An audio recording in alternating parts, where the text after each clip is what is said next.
I believe in high sensitive power. I think that the natural born skills of the high sensitive people are perfect for building our future. And why I think so, that's what I'm going to explain to you in the next minutes, by taking you with me through some memories of mine and some discoveries I made up till now. I want to start with my first memory. I was about 1, sitting on the floor in the living room. On the carpet. The carpet was a blue curly carpet with green lines in it. And there was a black sky couch. There was a rosewood cupboard. And there was something with the light. The light was a little vibrating, like on a summer's day. And all felt at ease. Nice. A few years later, I was about 4. I was observing everything, actually. I am a curious one, I was it from birth. And I was observing people, and people who talked, and I sensed all kinds of things. So when I saw someone coming, I heard their talking, and I sensed a headache or stomachache, or if someone was joyful or in grief, or very sad, or too busy. And what I saw was that people only reacted to each other on the spoken words. And I thought, And for example, some day there came a friend of my mother's in, and the moment she came in, I felt, ooh, she's in grief. And my mother went to her and she said, Anne, how are you today? And suddenly she smiled and she said, oh, I'm so joyful. And then the talk went on and on about the joyful being, which was not. And it puzzled me, and I tried to ask my mother, how come? Why do you only react on the spoken words? But I was so little, I didn't have the words to ask her. And my mother didn't understand me. And there I was. I didn't understand the world, and the world didn't understand me. And luckily, I had the brains, and they saved me. So I observed, and I found out that things of the head were accepted. The things of the senses were difficult, not handy. There were no words for my senses or all the perceptions I had. So I tried to fit in, like every little kid. And I chose the way of the head. And the part of me, the sensing part of me, became very little hidden inside of me. In my armor, like Paul Simon wrote a song about. In the brain part, I succeeded to fit in. I did my education, and I became a lawyer. I married, I got children, and at the age of 35, I divorced. And then I thought, now I can feel again. And then help came down upon me, because I felt everything. I couldn't read the newspapers. I couldn't look at photographs. I couldn't look at the television. And the worst thing was I couldn't be no longer than 2 hours in a room when there were more than 6 people. But I had to take care of myself and my 4 children. So that wasn't handy. And realizing that I couldn't be most of the day completely overwhelmed by all those perceptions, realizing that I was the only one who was responsible for my life and of my children in the little years, I started a quest because I had to handle this. And the first thing I found was high sensitivity. And I thought, high sensitivity? Nah. But yes, I filled in the list. Yes, yes, yes, yes, yes. And I thought, oh, yes. What am I going to do with it? And realizing I had those two parts, those two worlds, I tried to handle it by approaching it by the two worlds. So in the world of my brain, I wanted to know everything. I collected all the scientific studies there were, and there were a lot. And so I found out it was not a disorder, it was a trait like having my blonde hair or my blue eyes. And it's just about having a more sensitive central nerve system.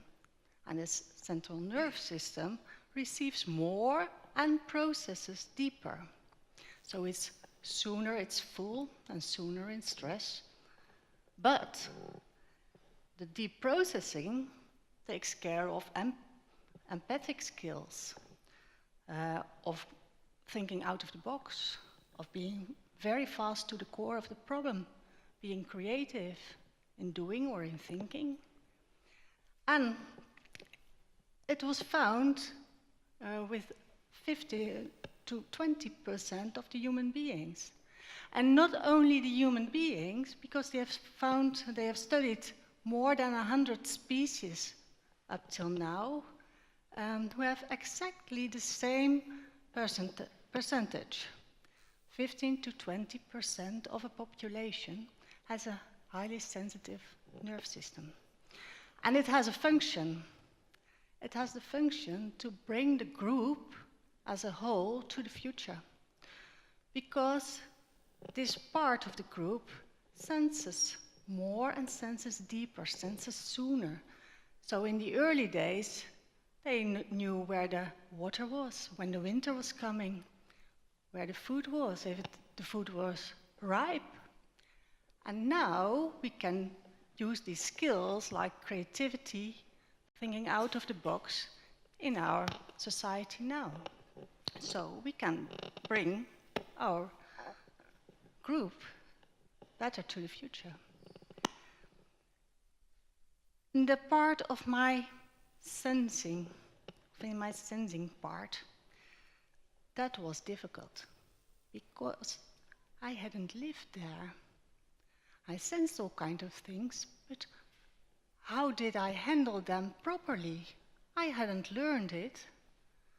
So I thought, who am I? And what do I do with all these perceptions? And I learned this way, but maybe there's another way, a better way.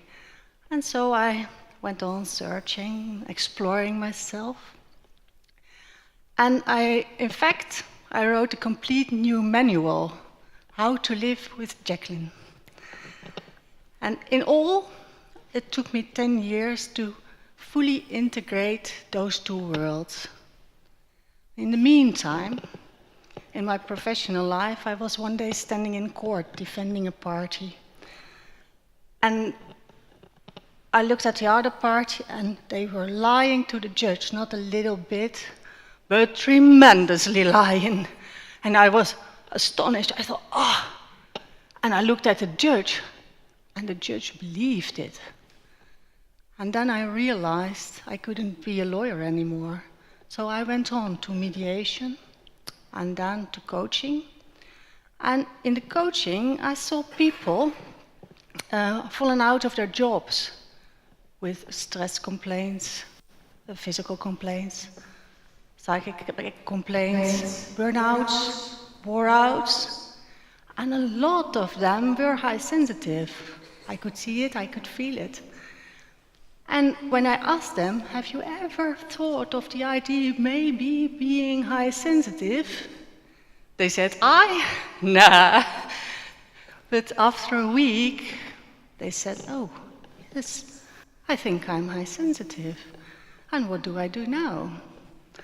And then I told them the clues, and they could really fast return to their jobs or find another job that suited better. And they wrote their own manual, because it's very necessary. But it went all right in a short time. And I saw school dropouts. And school dropouts, 16, sometimes younger. I want to tell you a story about that. An example of a 7-year-old girl, she told me a few months ago. She said, we had this, the teacher showed us a big photograph of a butterfly. She said it was beautiful. She said, this large butterfly, and you saw all those hairs and the lids of the paws, and all the shades of the brown in the hairs going to the green, all kinds of shades of green going to blue, and then a little black and white. And the teacher asked, how many colors does this butterfly have? And she said, and I said, thousands. And the teacher said, wrong, it's only 5.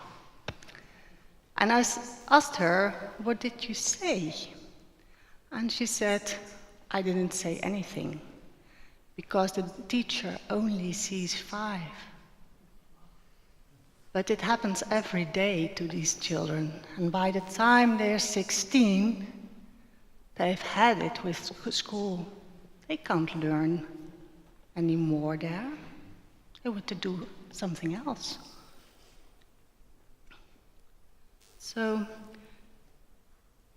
the coaching I did a short time, and then I was complaining about all the high-sensitive people who didn't see themselves, and the world that didn't see them, and that it costs a lot of money, and that people are so unhappy. What wasn't necessary. But complaining doesn't solve the problem. So I started our institute, where we nowadays teach professionals, like therapists or teachers, people who work with people, how to work with the high-sensitive and the gifted people, because it's not yet in educations. And it's necessary to recognize the high sensitivity or the giftedness, because then this group can develop the skills, and then they can develop themselves, so they can use the skills. In the job advertisements nowadays, there is asked for loyal, trustworthy, honest people who can think out of the box, who are creative, and who are empathic, because they need the glue in the organizations. Those are exactly the skills of the high-sensitive people. So the shortest way to use these skills is to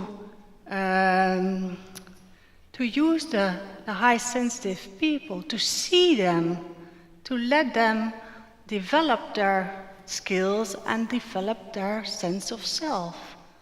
So what I want to ask you is, when you go home, recognize the high-sensitive people, recognize your family, your neighbor, your colleague,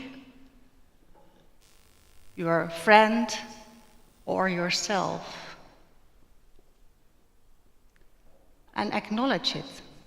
Acknowledge them, and so they can develop. They can let their gifts grow. And we can use them as a whole to build a perfect, happy future. Thank you.